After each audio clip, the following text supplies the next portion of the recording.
okay now. Oh, okay. Hello. Hello. Welcome to Just That Film. Hang on, it does look a little bit horror film, man. We'll see if it's... Why have you got them on? Why don't you have them up higher, facing down? That's what I think I'm going to do. I've just pushed that one further back. I look all right now. I don't look like a bloody horror show. Hi, welcome to Just That Film. I'm Charlie. Hello, I'm Ben. If it's your first time here, please press like and subscribe because you're going to be so mesmerised with all the facts and shit that you're going to go, I forgot to press like and subscribe. Anyway. I can't find them now. What was they called? Just That Film. And each episode we talk about a different film. We take it in turns to pick one, and I picked one this week. And also, what's the email address? Yes. justthatfilm@gmail.com. Yeah. So if you've got any suggestions or any feedback, email us. But yes, I picked Who's Afraid of Virginia Woolf from... Which I thought was a strange one for you to pick. I wouldn't have thought this would have been your type of film. No, it's alright, I liked it. Yeah, no, it's not about not liking it or nothing. This is like, I know you like the old black and white films, but I thought you like more, like sort of 12 Angry Men and that type of... Yeah, I get what you mean. It's a Wonderful Life, that kind. Whereas this is more like a drama type thing. This is more what I would have chose. Yeah, but I think that's probably partly why I chose it, because when I watch loads of old films anyway, out of habit. I constantly trying to watch films which I've heard about, I've seen, and I thought, okay, I'll give that a go. And I watched it, and the reason I picked it is because it reminded me so much of Abigail's Party. Yeah, because I was thinking, she reminds me a lot of Beverly from Abigail's Party, except in this, obviously, she's got a husband who's got more of a backbone who will give back to her. It's very similar because then they've got the couple. She's very ditzy, and she's flirting with him as well. Yeah, it's very similar. I know I've looked into it, and it isn't nothing to do with it. Like there's no inspiration for it, but I reckon he must have. It's got to be something there because it's so similar to. Yeah. Like the characters are very similar. Yeah. But if not, as I say, it's just a lucky. And they're both plays. I suppose, they're both originally plays. But the Virginia, Who's Afraid of Virginia Woolf was originally, when in the play, it's all set just in the house. Yeah. But it's only for the sake of the film. They thought, let's take them out of the house. So that's when they drive to that. Because Abigail's Party is all set in one room. Yeah. Yeah. So I think it's a good chance. Whether he realised it or not, it might be an unconscious thing. You know, like where George Harrison was sued for ripping off the Ronettes. He's so fine. Mm-hmm. He's so fine. And he done My Sweet Lord. Oh, my Lord. Is it? Really? It's very similar. Oh, okay. But he was so, because he done it, it's obviously subconsciously. Yeah, you don't realise. But he was so pissed off that what happened. I think he was sort of gutted himself because, like if you think, I thought of this great song, and all of a sudden, But yeah, so the film follows. So it's an older couple, isn't it? In their 40s, is it? Well, that's the mad thing about it. Do you know how old they were? Oh, God. She was 34 and he was 40. Gee. I know when I looked at it, I thought they're late 50s. Because even though she actually apparently sort of put on weight for the role and wanted to look. Yeah, she put on older. 30 pounds. Yeah. For the role. So I mean. She's supposed to be. I think they're supposed to be like late 40s, early 50s. Because even looking at her, I thought 34. She looks older. She looks older. She looks like someone in her 50s. Like some old lush. Yeah. Like how she's pursuing him, the younger bloke. So they've been together for quite a while, and obviously, like in relationships, they're quite bitter towards each other. Mm. But it's nice. I like how you got the moments where every so often they'll sort of start laughing and giggling with each other. But they play off each other. Yeah. You can see that it's like they're like a cat and mouse game. It's like a game to them that they and other people are the pawns in their game. Like almost similar to Abigail's Party, but more so I think than Abigail's Party, because Abigail's Party is a one-way thing. Like it's just Beverly, and he's just a piece to play with. Yeah. Whereas this, they're like a double act, and they're trying to outdo each other almost. Yeah. They're sort of trying to. That's their relationship. Their relationship is based on basically this kind of toxicity sort of thing, and anyone that gets caught up in it is easy prey, I suppose. And that's another reason I wanted to pick it. I picked it because sometimes when you look at older films, it's rare that you'll have such like a good sort of analysis of a relationship of real relationships. You know, there's nothing really happens in the film. But the same as Abigail's Party. Yeah, but that's it. It doesn't happen, but it does happen, and and I think that this is the type of film. I think the more you watch it, the more you'd notice in it.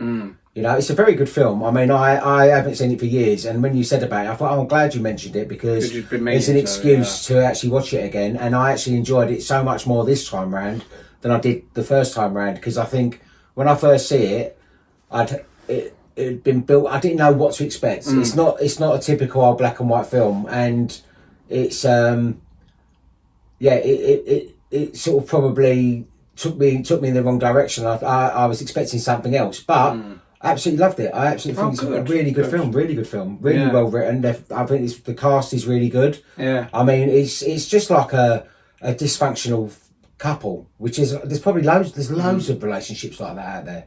What was it? Yeah, all 4 of them was nominated. Yeah, 2 of them won. Yes, and the women won. Yeah. Like Elizabeth Taylor, I always knew about Liz Taylor. You know, she's legendary in film, but I'd never really seen her. What's her most famous film? Is it Cleopatra? Probably Cleopatra, which she was also in with Richard Burton. And also another one of hers, which is a good one, Cat on a Hot Tin Roof. Oh yeah, that's an interesting film now, because they change a lot of that. That's been looked into a lot more as years have gone on. It's like as people mentioning it, they reckon that looking into it now, it's like he's gay, her husband, but I don't know if that's the case. It's like people look into that. Paul Newman. Paul Newman, that's it. It's like because I sometimes get that in Streetcar Desire. That's Marlon Brando and Vivian Lee. But Paul Newman, Cat on a Hot Tin. Yeah, I thought he was meant to be gay. Yeah, I don't know if he was meant to be, but I think a lot of people read into it that he was gay. And I don't know if in the original story he was supposed to be gay, but they didn't still mention things like that years ago. Yeah, it wasn't really a talked about subject, was it? No, but back in 2000, I was in college in theatre studies, and there was a boy in my class called Paul who wanted to do a duologue, and there was no one else to do it. And I said, I'm already doing one with Caroline, but I'll do it with you. What are you doing? And he done Cat on a Hot Tin Roof. And he was Paul Newman. And you played Elizabeth Taylor. Yeah. No, he was Paul Newman. I was Big Daddy. The one he used to play, and Paul Newman's injured himself. He was like a football star. But when he was doing it, he was saying about partners. He talks about his friend who died or something. And it's like he loved his friend. Yeah, I think that's what it was. That he was in love with his friend. Well, that's the thing with things back then, especially. Yeah, they wouldn't be able to sort of mention it. They would have had to tiptoe around it. Yeah, they had to literally really tiptoe around it. Like they wouldn't even be able to mention it. So it was probably just a subtle thing that a lot of people wouldn't have noticed. Yeah. But I think as years has gone on, they've noticed that it's more of that it's like a love, like a gay, like her husband's gay. Yeah, which I suppose is possible. I don't know. We'll definitely maybe look at that film. It was probably more obvious in the play itself on the stage, because you can get away with a bit more on stage than you could on film at the time. But yeah, with Elizabeth Taylor, I don't know when I see her in this, I thought she's really good in this. She's brilliant. How she sort of really she put on £30 for the role, but you could how she's sort so of believable. She sort of turns really nasty, but then all of a sudden he gives her a glimmer of hope. They work great together. Like he gives her a glimmer of hope, and she's like, "Oh, kiss me," and he kisses her, and then you could see they suddenly turn. Yeah. So and you can imagine you're almost like you're the 2 young people there. You're a 5th person there, sitting there feeling uncomfortable, thinking. Because I know when they first get to the place, I'm thinking. The arguments and the way that they're being talked to, you'd think that you'd have walked out in 5 minutes, because there's no alcohol at that point. No. And you'd be like, hang on a minute, I've come around here for like a little a drink or whatever, and I've obviously walked into the middle of saying, let's go. Which he says, doesn't he? The bloke says, listen, you're obviously in the middle of something. He says, no, we're not. It's a game between us, and he's sort of. And you can imagine, because they're a lot younger and more naive, they probably look up to them, especially he probably looks up to him because he's a senior teacher. Yeah. And he thinks, okay, well, I don't want to just sort of argue with him and whatever, because it's in my career as well. And she actually, I don't think she actually sleeps with him, does she? She takes him upstairs, the young boy. The young lad. Yeah, but I think she does, because then afterwards, and he sort of says, and she because she's winding him up about in not being performing. soft, yeah. But then afterwards, I think she says as though, yeah, he did, or something like that. I think there's something along the lines that she goes, no, you was okay, sort of, or something like that, because he then starts getting paranoid. But then the thing is, his wife's downstairs while he's upstairs. That poor girl. I felt sorry for her the most out of the four of them, because you can tell she's very naive and she's not used to drinking alcohol, because then she's drinking and she's sort of like laughing, thinking it's all games and stuff. And then clearly has too much to drink. She's downstairs while her fella's upstairs having sex. Is it her husband or is her boyfriend? I think it's her husband. So he's upstairs having sex with some old lush. Yeah. Poor girl. So that's obviously Elizabeth Taylor. Well, first of all, it's directed by Mike Nichols, who done The Graduate and Closer. Remember Closer with Jude Law and... Oh, okay. So he directed that. So he must be quite old now then. I mean, the four main... What year was this film? 60... I want to say 66. I didn't write it on here. I think it's 66. She was 34 in 66. I always put her at the same sort of ages as, or a little bit younger, but roughly the same sort of ages as like Betty Davis, Joan Crawford, Marilyn Monroe and all that. Although Marilyn Monroe would have been 36 when she died in 1962. So she's about so she would have been probably a couple of years younger than Marilyn Monroe, and so they're all about. She looks older. She looks so much. She looks so old. And I mean, he looks old as well. I know you said he's 40, Richard Burton. Yeah, but he looks like 50. Yeah, at least. That's the thing that really threw me. I looked and I thought, I've got to see what ages they are, and I thought, even with makeup and putting on a bit of weight and all that, they looked like, she looks like in her 50s, and that's a generous 50s, really. But yeah, Richard Burton, he was in 1984 and Where Eagles Dare. George Segal, who's in The Touch of Class and Of Mice and Men, and Sandy Dennis was in The Out of Towners and Indian Runner. And obviously all four of them now have passed on. Liz Taylor died 2011, aged 79 of heart failure. Richard Burton died in 1984, just 58 of cerebral hemorrhage. George Segal died 2021 of 87 complications from surgery, so that's a decent age. He's the last one to die. Yeah. And Sandy Dennis died in 1992 of ovarian cancer, just 54. Oh. Sad, isn't it? Yeah. But the film won 5 Oscars: Best Actress, Best Supporting Actress, Cinematography, Best Art Direction, and Best Costume. Yeah. Yeah.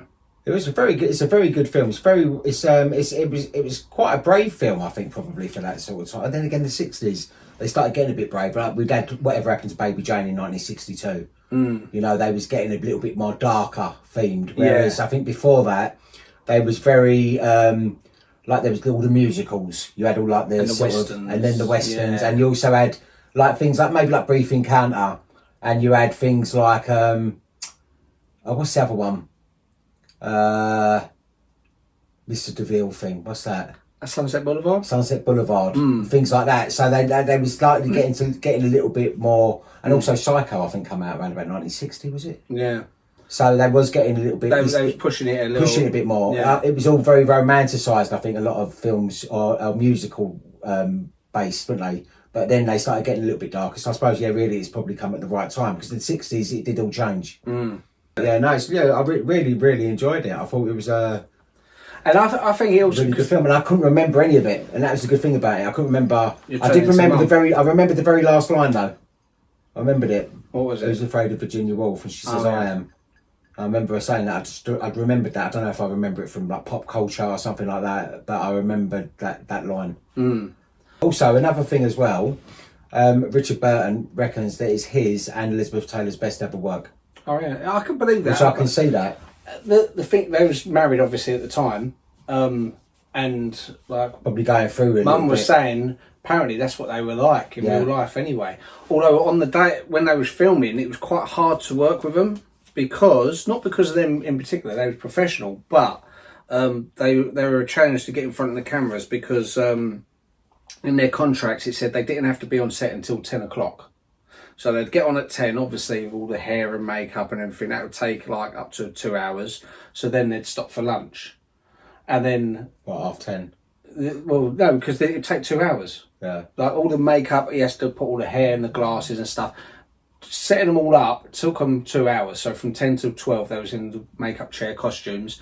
And then, so they're ready to shoot and they go, right, okay, lunch. They call for lunch at 12 o'clock.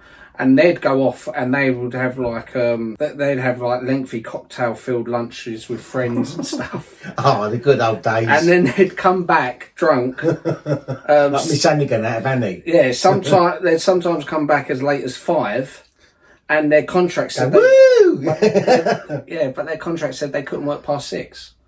So you'd get like an hour of filming. You'd be pissed off as a director or something. You would be, but at the same time, then once it's all done and he got all the accolades and he got the success, he probably looked back and thought, oh, well, it was. I remember it was hard working with them too. Like apparently, when they was filming it, like they'd come back from their lunches like half cut and they go, sorry about that, darling, we're ready now, come on, let's go, let's do it, and they'd be all excited. They got a good working. few scenes out of it. I mean, like the same thing as famously like with Marilyn Monroe, like the amount of takes that had to be taken, and she's always late and things like this. Like people didn't like working with her, but then the finished product that lasts forever, and she always pulled it out of the bag. Would you rather someone who's there first thing in the morning, but they're just rubbish and no one cares? And like, if you look at all of her films, she's brilliant in all of her films, because I think it's just where she was like so like low in confidence and she didn't believe in herself, and I think that she just used to get nervous and the kind of like the imposter syndrome kind of thing and all that sort of. One day they're going to figure me out that I can't do this. That I'm, I think we all go for that. Like, take that out. Take that out. Actually, I don't say that. So, do you remember the first line in the film? First thing she says when she walks in. What a dump. Yeah. Yeah, it's a Betty Davis line from a film. Beyond the Forest from 49. Yeah, and then she sits there trying to remember. She goes, "It's a Betty Davis picture." It's like it's typical. It's a very like believable kind of script. It's very like normal conversations couples have, and. But you know that when she says, "What a dump." Yeah. Apparently, I've never seen Beyond the Forest, but apparently when Betty Davis says it in the film, she's sort of just more sort of undertone. She goes, "Oh, what a dump." She says it quietly. But because of this, every time like Betty Davis would do like these one-woman show things, she'd come on. Dump. She'd go, "What a dump." She'd say it like how Liz Taylor said it in this, and she said it's because everyone thinks that's how I said it because of this film. Yeah. It's like that kind of like the Mandela effect type of thing, isn't it? You think, no, she said it this way, and you watch it and you go, I thought it was more caricaturization in it when she says it, look more like drama. Yeah. But it is a very just a line that's been taken out of it, but where she's used it in that way. It's like in Star Wars when people say, "Luke, I'm your father," but he never said that. No. What does he say? He said, "I'm your uncle." Oh. Right. No, he just says, "No, I am your father." But everyone assumes he says, "Luke." And then looks at the camera and goes, "Yeah." No, and then he goes, "Dun dun dun dun dun dun dun dun." That's but Betty Davis was actually the first choice for this. I could see her doing it. I could see her. They wanted her and James Mason. They're from Salem's Lot. And Arthur. Oh, okay. Your faith against his James Mason. Yeah, I could see her doing it. I could see she would have done a good job of it as well. And the younger people, the two they was going to pick was going to be Warren Beatty and Pamela Tiffin. Okay. Which I could see. Yeah, Warren Beatty, he was back young, the right age at the time. It Bonnie and Clyde sort of age, wasn't he? Yeah, so Warren around about that time. Warren Beatty would have gone upstairs and given Betty Davis one. Okay. They probably would have done in the open days, wouldn't they? Yeah, do anything, wouldn't they? So, what do you gather from the ending? Because I found it a bit confusing the first time I watched it. Because obviously they keep doing this game where they're about the kid. About the kid. Yeah, I think that I don't believe that there is a child. No. I think that they've made the child up, and then he's killed the child off, and she's sort of angry with him because it's like that's their little game. That's you've gone too far now, because that's we've always said as though like we're never gonna kill him sort of thing. I don't know. There's obviously a conversation's happened with them. But I know, first of all, you think, well, obviously there's a son, and he's 16, and he's gone, and he's probably at college or something like that. But yeah, no, I think that it was made up thing. Maybe she might have had miscarriages or something, and maybe she might have had a miscarriage, and they might have believed that it was a boy, or it might have been a boy, and then they might have just imagined what he would have been like, and I don't know, or maybe it just might have been something that they just decided together. part of their game, isn't it? And it is sort of left up to your own interpretation, because the second time I watched it, I thought, oh yeah, okay, yeah, I think it is just part of the game. Although there was a different ending written, and it was going to reveal that they did have a son, but he'd hung himself years earlier. Oh, that would have been sad. And that would have been quite believable as well. It would have been believable that that's the reason why they are the way they are. It would have worked. But I also think it sort of works without it, because some people get like that with each other just through years of exposure to each other. Like, I think they love each other and they'll never leave each other, because out of all the men and all that, he is the one for her, because they've met their match, but they will never be happy. They will always have this kind of volatile relationship. Yeah, I think in real life they was married twice, weren't they? I think it's 3 times. No, I think she married like about 8 blokes, I think. Yeah. Yeah, Elizabeth Taylor insisted on ugliness. She fought to gain weight, wear harsh makeup to look older. Studio executives panicked, but she won an Oscar and Vanity lost the round. So she did actually want to, and especially she was known for her glamour. So that's what I like about doing that. Because also Betty Davis is very similar to that. Similar to Betty Davis. Betty Davis. She was one of the only actresses I know that just didn't care about how she looked.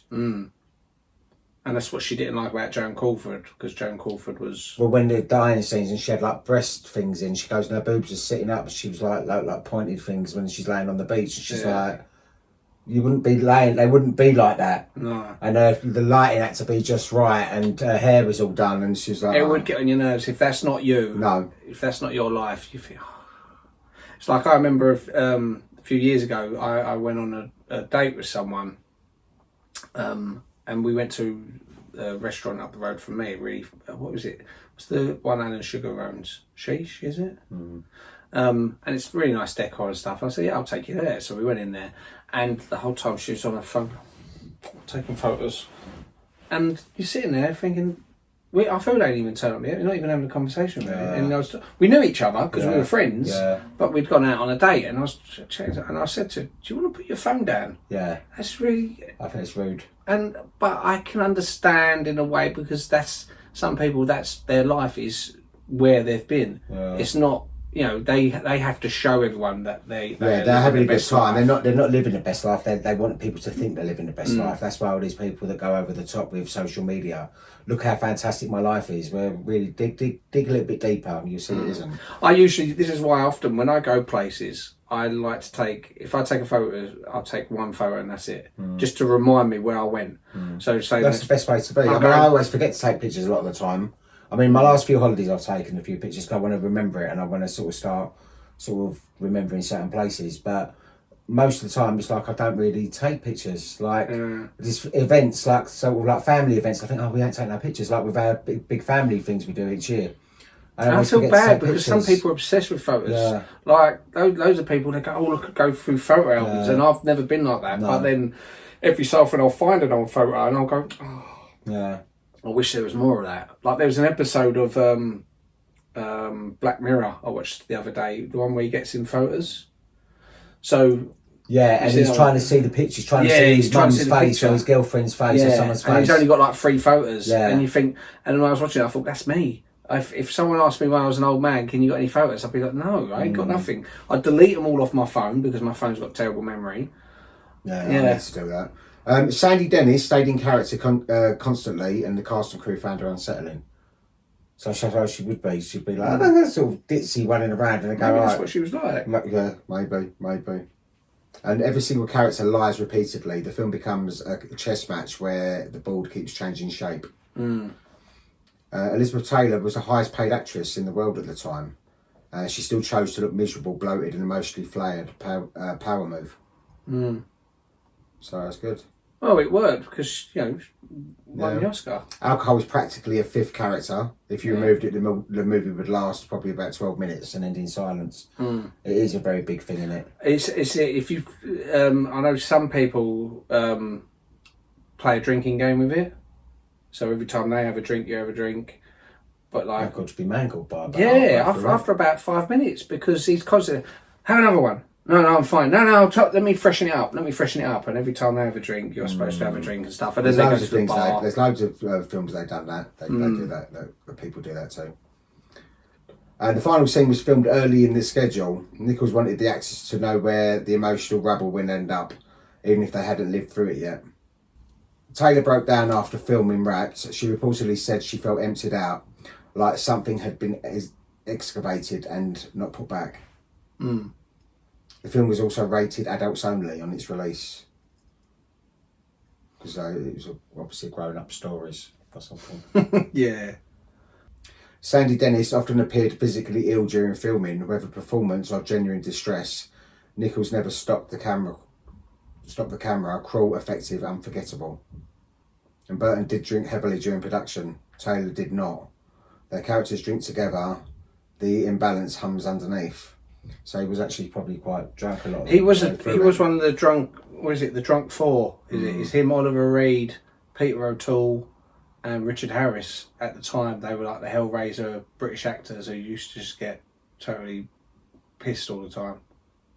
Elizabeth Taylor wore a wig for most of the film. Her real hair was hidden so the wig could look slightly wrong, not glamorous, intentionally tired.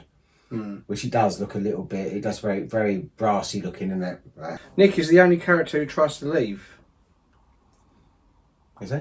Yeah. Don't the woman leave? The young girl? She has no interest. She's enjoying herself. I think it's because she's naive to what's going on. A few moments later. Honey's sweetness is a trap. Her childish voice masks calculation and repression. She is not naive. She is strategic. Oh, well, that shut me up then. And there's also that bit when they're in the bar thing, and you're thinking they're beating each other up and smashing tables. Where's the people in the bar? You go, oi, you lot, get out. And there's no one else in there. It's like there's only them four. Yeah, but they were like just the unpaid extras, like an EastEnders. Just no, but there's no one else in there. There were other people. There was someone. There? I think someone just sort them. of comes in and yeah, goes. but like they're having the fight and the table gets knocked over and all this. Like if you was in the bar, if you was running the bar, you'd walk in there and you go, right, you's lot out. And they all drink drive, because that was normal back then. Yeah, it was encouraged. I know there was a friend of yours, I won't say who used to say that she drove better when she was drunk. Oh. Oh, did she? One time she was drunk. That must have been years. Oh yeah, it was. Like me and Adam were teenagers. We were like probably about 30 odd years ago. Yeah, I don't think you should say that now. No, but me and Adam were probably like about 13, 14, and she was giving us a lift, like from, was it Salmon's Lane? What's next to Stepney Greencoat? Yeah, Salmon's Lane. Salmon's Lane back to his in Stepney, and she was sort of like laughing, laughing. We said, "Are you drunk?" She went, "Yeah, but I drive better when I'm drunk." I don't know.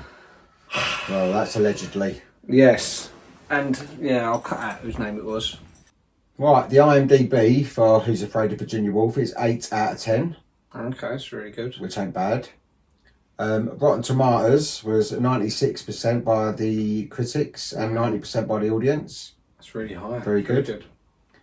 And the budget was 7.5 million, and it made 33.7 million. And I bet loads of that budget was probably her wage anyway, if she was the highest paid actor. Yeah. And he probably wasn't too far behind. Oh, yeah. But no, it done well. It was good. Yeah, it's a very good film. But I like sometimes diving into the older ones, only because, sometimes... my favourite era is the 80s anyway, but it's so tempting just to do 80s after 80s each time, so that's why I thought I'll do like an older one. But yeah, no. There's good films in each decade. Oh yeah, of course. And I like going back to like old black and white films and like, we haven't done no musicals yet, have we? Oh, we've done Rocky Horror Show. We've done Bugsy Malone. Annie and Bugsy Malone. Yeah, we have done a couple. Yeah, we've done a few musicals. Yeah. And animated films. But next week, or like at the weekend, is Valentine's Day.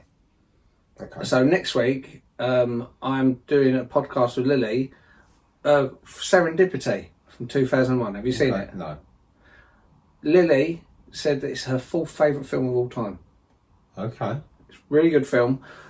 John Cusack and but she's also a ranking of Disney characters I don't agree with. So no, I don't know but if it's listen, gonna be very good. I'm happy to do it because we watched it for the first time maybe a month ago, and both really liked it, and I think Mum watched it as well. It's John Cusack and Kate Beckinsale. Okay. It came out 2001, and it opens with they go to get the same pair of gloves. They're in. This is just the premise. I'm not spoiling it, They both get to the same pair of gloves and they start chatting and getting on really well, and they're both in relationships, and she believes in fate, so she writes her name and number in a book. She goes, right, I'm going to give this book to a bookshop tomorrow. If you can find it, then it's meant to be.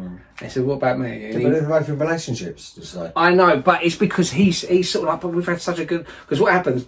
Okay, look, they go their separate ways, but then he's forgot his coat or something. And they both go back to the cafe, and they're like, oh my god. And she's like, no, this. And then she does this thing where they both goes into a hotel, and she goes, right, you go in that lift, I'll go in this lift. As soon as the door closes, you press a floor number, I press a floor number. If it's the same floor, then we'll go on a date, like a proper date, because so they get in the lifts, and that's the premise of the film. Okay. But it is a really good. Does it turn into a horror film? Yeah, it's like no. So basically, so they do both press the same number, but he keeps having people getting in his lift. Right. So she's waiting there thinking he's not coming. He's not coming. So eventually she gives up before he. But then it cuts to years later. Imagine like a Harry Met Sally kind of thing. So it's like about 7 years later. Yeah. And he's getting married and she's with someone on the other side of the country. But he still looks for that book. Yeah. She still looks for this $5 bill which he wrote his name and number on. And it's a nice film. It's a really nice film. It's a really good feel-good film. And it's like their partners ain't horrible people. Never heard of it. I heard of it when it first came out because I was working on the Underground at the time. And I weren't really into rom-coms, but I heard really good feedback on it. People because I've only ever seen her in Click. Adam Sandler. Oh, Kate Beck, right? Yeah. She plays his wife, didn't she? Yeah. It's also got a small part of Eugene Levy's in it. He's got a small part. It's great. Yeah, which obviously is quite sad because of what happened with Catherine O'Hara. I loved her. She was amazing. But yeah, so you should give it a watch anyway. It's just a fun, easy to watch film. I film. one about Schitt's Creek. I sit there and talk all day about Schitt's Creek. Love it. But she was brilliant with Beetlejuice. Brilliant in Home Alone, obviously. Home Alone 1 and 2. So that's gonna fall differently now each Christmas. But they're both dead. Did you know that both the parents? Yeah. But he was 71 when he died, and she was 71. Oh really? Yeah. They died. He was a lot older than her, obviously. I think he died about 8-9 years ago or something like that, or maybe longer. I didn't know he was that much older than her. Yeah, he must have been. Yeah, so they're both in After Hours as well. He was 71 and she was 71. Which is not an age at all, and they were both brilliant actors. Because I loved him in Beaches. He was in Beaches. He was in a few other films. That's right, After Hours, he's in. Yeah, because they're both in After Hours. Yeah, Catherine O'Hara. Both of them are actually in After Hours. Yeah. Anyway, Serendipity. Yes. It's a really easy to watch rom-com, and in fact, if remember we done our rom-com top 10. Yeah, it would have been in there. I think it would have got in there. It's a really nice. I'll give it a go. You should watch it. But you and Lily are doing that. We're going to do it, so you ain't got to watch it. But yeah, I will give it a go. But anyway, thanks for watching. Lovely. Please like, subscribe, and share, and email us and comment. And we'll see you next week. Bye bye. See you later. Bye bye.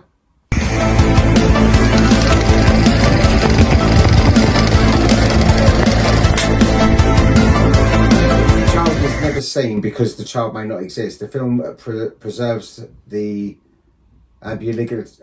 Ambiguity. Right.